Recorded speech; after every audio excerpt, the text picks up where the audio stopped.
안녕하십니까. 건강전략연구소입니다. 주간 건강전략이라는 코너를 새로 마련했는데요. 이 코너에서는 그동안 제가 영상에서 언급했던 여러 가지 내용을 종합해서 말씀을 드리거나 또는 댓글에서 질문이 많았던 내용을 아주 간결하게 정리해 드리는 시간으로 진행될 예정입니다. 주간 건강전략 1회 첫 번째 시간으로서 이번 시간에는 구충제 복용 방법에 대해서 이야기를 해보겠습니다. 많은 분들이 질문을 주셨고 그 답변도 거의 수십 번을 제가 했었는데 그럼에도 불구하고 계속적으로 질문이 있는 내용입니다. 그래서 이번 주간 건강전략 1회에서 구충제 복용법에 대해서 아주 간결하게 설명을 드리겠습니다. 제가 여러 가지 영상에서 지금까지 언급한 구충제들은 4가지가 있습니다. 알벤다졸, 프라지퀀텔, 트리클라벤다졸, 니타족사나이드 이렇게 4가지가 있습니다. 이 4가지를 복용하는 방법을 제가 다 설명을 했었는데요. 이제 어떤 걸 치료에 따라서 이제 치료법이 다 다르지만 그 치료법에서 공이 식사 중 구충제를 복용한다 라고 되어 있었습니다. 정확히는 식사 중이죠.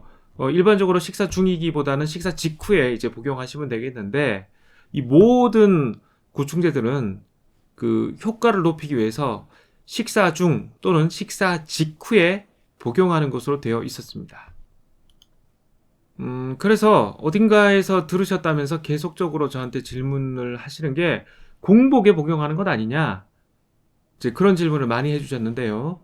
자, 알벤다졸을 중심으로 설명을 한번 드리겠습니다. 알벤다졸에 대해서는 향후에 자세한 영상을 한번 제작할 계획은 가지고 있습니다.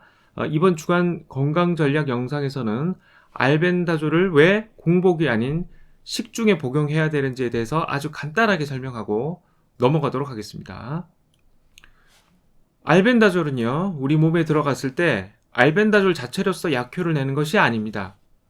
알벤다졸이 간에서 활성형인 알벤다졸 설폭사이드로 변경이 되고요. 간이 알벤다졸을 알벤다졸 설폭사이드로 바꾸기 때문에 일을 많이 하게 되고, 그래서 알벤다졸을 복용하게 되면 간 수치가 올라갈 수 있는 것입니다. 자, 이러한 알벤다졸 설폭사이드가 기생충의 성충에 포도당 대사 과정과 관련된 튜블린 중합이라는 것을 방해하면서 기생충을 굶겨 죽이는 것입니다. 기생충이 포도당을 흡수해서 생명을 유지할 수 있어야 되는데 그것을 방해하니까 기생충이 굶어 죽게 되는 거죠. 이때 관여하는 것이 바로 알벤다졸 설폭사이드이고 이것은 간에서 생성됩니다. 만약에 알벤다졸을 고지방식과 함께 복용하게 되면 공복에 복용하는 것보다 알벤다졸 설폭사이드의 혈중 농도가 5배 정도 증가한다고 합니다. 그래서 알벤다졸이 장기생충뿐만 아니라 인체 다른 조직기생충에도 효과를 많이 낼 수 있게 됩니다. 자, 활성화되지 않은 알벤다졸이 기생충에게 효과가 얼마나 있을까요? 이제 아직 분명한 효과에 대해서 밝혀진 바는 없다고 하고요. 그래서 알벤다졸이 우리 몸에 흡수되지 않고 장을 통해서 대변으로 빠져나가는 것보다 고지방식과 함께 복용을 하면 간을 통해서 우리 혈액으로 흡수가 된 뒤에 효과를 더 높이게 되는 거죠. 알벤다졸의 흡수율은 약 1% 내지는 5% 정도입니다. 그래서 이 낮은 흡수율을 조금이라도 더 높이기 위해서 고지방식을 하는 것이고요. 이렇게 됐을 경우 혈중 알벤다졸 설폭사이드 농도가 증가하게 되는 거죠. 그래서 이렇게 알벤다졸의 흡수율이 낮기 때문에 이것을 높이기 위해서는 흡수율을 높이기 위한 특별한 방법을 쓰던지 아니면 많이 먹던지 이렇게 해야 되는 건 아니냐 질문을 많이 하시는데요. 그리고 알벤다졸의 알약을 한 알 먹는 게 아니라 또는 2알 먹는 게 아니라 두세 배, 5배 이렇게 늘려야 되는 거 아니냐. 흡수율이 너무 낮으니까 이렇게 질문하시는 분도 있습니다. 모든 치료법은요, 이미 알벤다졸의 흡수율이 낮은 것을 고려해서 만들어집니다. 그래서 알벤다졸이 1에서 5% 흡수되는 것을 알고 그 흡수율을 최대화하기 위해서 고지방식과 함께 복용하라는 것이고, 그리고 그 용량도 고지방식으로 복용했을 때 효과가 나는 것을 고려해서 만들어집니다. 그런데 이것을 알아서 한 알 먹으라는 걸 뭐 2알, 3알씩 이렇게 드시면 안 됩니다. 위험할 수 있습니다. 너무 고용량의 구충제 복용은 생명에 지장을 주는 경우도 있기 때문에 임의로 그 용량을 바꾸시면 안 되고요. 모든 치료법과 그 알약의 용량은 이것을 고려해서 만들어져 있다. 이렇게 아시면 되겠습니다. 앞으로 더 자주 말씀드릴 말씀일 수는 있는데요. 약물이라는 것은 화학적으로 합성된 새로운 물질을 가지고 만든 것입니다. 그래서 약의 복용은 언제나 부작용을 감수하고 해야 합니다. 약이 안전하지 않습니다. 어떤 약도 100% 안전한 약은 없습니다. 대체로 내약성이 좋은 약이 있을 수는 있지만 완벽한 약은 존재하지 않습니다. 따라서 용량과 복용 기간을 지켜야 합니다. 검증된 용량과 복용 기간을 지키더라도 부작용의 가능성이 있는데 그걸 지키지 않는다면 치료 효과가 없거나 아니면 심각한 부작용을 겪을 수도 있습니다. 따라서 대체로 최신이면서 검증된 복용법을 따르시는 것이 좋습니다. 30년 전, 50년 전, 80년 전 이런 너무나 오래된 문헌을 참고해서 어떤 약을 복용하시면 위험할 수도 있습니다.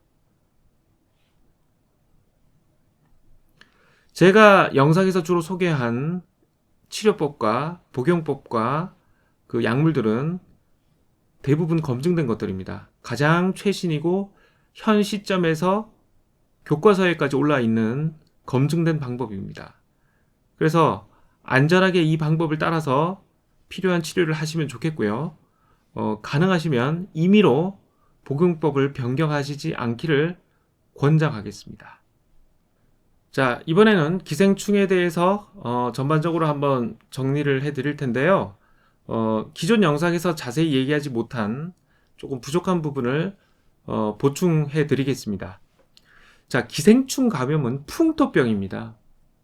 국가나 지역마다 유행하는 기생충의 종류와 기생충의 감염 경로는 다양합니다. 그래서 기생충 감염에 대해서는 제가 해외 논문을 참조하지 않았는데요. 당연히 국내 연구자들이 우리나라 대한민국의 기생충 학자들이 우리나라의 기생충에 대해서 가장 잘 압니다. 외국에 있는 학자들이 우리나라 기생충을 연구하는 경우는 거의 없습니다. 그 나라 기생충을 연구하기 더 바쁜 거죠.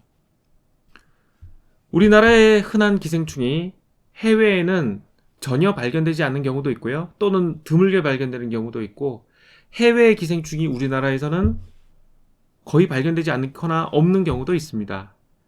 따라서 이 풍토병이라고 할 수 있는 기생충 감염에 대해서만큼은 우리나라 자료를 참고하는 것이 맞습니다. 해외 자료를 통해서 기생충 감염을 공부하시게 되면 완전히 잘못된 정보를 아시게 됩니다. 그 나라에서 먹는 풍토와 음식과 환경이 완전히 다르기 때문에 기생충이 감염되는 경로도 다릅니다. 살고 있는 생물의 종류도 좀 차이가 있죠. 그래서 우리나라 기생충을 공부하시려면 우리나라 학자들의 책과 논문을 보시길 바랍니다. 저한테 많은 질문을 주셨던 분들이 대부분은 이 흡충류가 매우 흔한 것으로 생각하시고 있습니다. 많은 사람들이 다 흡충을 몸에 가지고 있는 것으로 오해하시고 있던데요. 실제로 우리나라의 기생충 감염률은 약 2% 내외였고요. 그리고 그 중에서도 약 80%가 간흡충이었습니다. 그래서 압도적으로 간흡충의 감염률이 높고 그 다음으로 장흡충, 그 외에 몇몇 가지 기생충들이 있었죠. 그리고 많은 분들이 걱정하셨던 폐흡충이나 간질이나 최질 같은 기생충은 그렇게 흔하게 감염되지는 않습니다. 이전에 제가 제작했던 영상들에 설명된 기생충들, 주로 흡충들에 대한 감염 경로를 간단하게 정리해 보겠습니다. 폐흡충의 경우에는 참게장을 먹거나 참가재즙을 복용하면서 감염되는 경우가 많습니다. 간흡충은 주로 민물고기의 회를 먹고 감염되는 것으로 알려져 있습니다. 또는 그 민물고기를 손질하면서 이제 칼이 오염되고 식칼 같은 게 오염이 되고 그 칼로 야채를 썰고 그 야채를 생식함으로써 감염될 수도 있습니다. 자, 그 다음으로 간질, 소의 흡충이죠. 소의 간흡충. 자, 이 경우에는 수생식물인 미나리 또는 소의 간을 생식하면서 주로 감염된다고 합니다. 하지만 실제로 사람한테 감염되는 경우는 매우 흔하지는 않습니다. 간혹 보고되는 경우가 있다고 합니다. 자, 그리고 장흡충의 경우에는 은어나 황어회를 먹고 걸리게 된다고 합니다. 장흡충은 매우 위험한 흡충은 아니라서 그래도 다행이긴 하지만 간흡충에 이어 두 번째로 감염률이 높은 기생충이기 때문에 제가 향후에 한번 설명을 드리겠습니다. 대부분의 이런 흡충들은 프라지퀀텔로 치료가 가능하고요. 그리고 특히 알벤다졸로도 치료가 가능한 흡충은 간흡충이 있었습니다. 그러나 특히 간질만이 트리클라벤다졸로만 제거할 수 있고요. 특별히 니타족 사나이드라는 구충제도 사용할 수 있었습니다. 그리고 이 트리클라벤다졸이라는 구충제는 폐흡충과 간질을 모두 제거할 수 있었고요. 많은 분들이 질문하셨는데요. 이 흡충류들을 알벤다졸로도 치료할 수 있지 않느냐? 유일하게 간흡충만 치료할 수 있습니다. 여기서 치료할 수 있다는 얘기는 완치할 수 있느냐를 얘기하는 겁니다. 완전히 박멸할 수 있느냐? 알벤다졸로는 가능하고요. 다른 기생충, 다른 흡충들은 알벤다졸로 박멸할 수 없습니다. 완치가 불가능합니다. 알벤다졸을 사용하면 일부 숫자가 줄기도 합니다. 간혹 연구를 보면 알벤다졸로 이러한 간흡충 이외의 기생충들을 치료할 수 있는 것으로 되어 있긴 하지만 100% 완치가 아니라 일부 한 30% 40% 정도 양을 줄이는 정도의 효과는 있었고요. 그러나 완치는 되지 않았습니다. 따라서 간흡충이 제일 흔한데 그 흔한 간흡충 이외에 다른 특별한 흡충이 감염되었을 경우에는 반드시 프라지퀀텔이나 또는 트리클라벤다졸을 사용해서 치료를 하셔야 됩니다. 자, 이렇게 주간 건강 전략 시간에는 간결하게 그동안 영상에서 하지 못했던 이야기라든지 그리고 답글을 통해서 저에게 질문을 했던 내용들 중에서 간결하게 대답할 수 있는 부분에 대해서 이렇게 설명을 드렸습니다. 만약에 그 대답이 길어질 경우 자세한 근거 자료와 자세한 설명이 필요할 경우에는 독립된 영상으로 따로 제작하도록 하겠고요. 이렇게 간결하게 대답할 수 있는 부분은 주간 건강 전략 시간에 대답해 드리도록 하겠습니다. 자, 다음 시간에는요. 장흡충에 대해서 설명을 드릴 예정입니다. 이 장흡충도 재밌는 내용이 많습니다. 치명적이진 않지만 의외로 많은 분들에게 되게 치명적인 기생충으로 알려져 있더군요. 그래서 그 우리나라 풍토 환경에서의 장흡충이 무엇인지 그리고 많은 분들이 잘못 알고 있는 장흡충이 무엇인지 자세히 설명을 드리도록 하겠습니다. 오늘은 여기까지 하고 마치겠습니다. 감사합니다.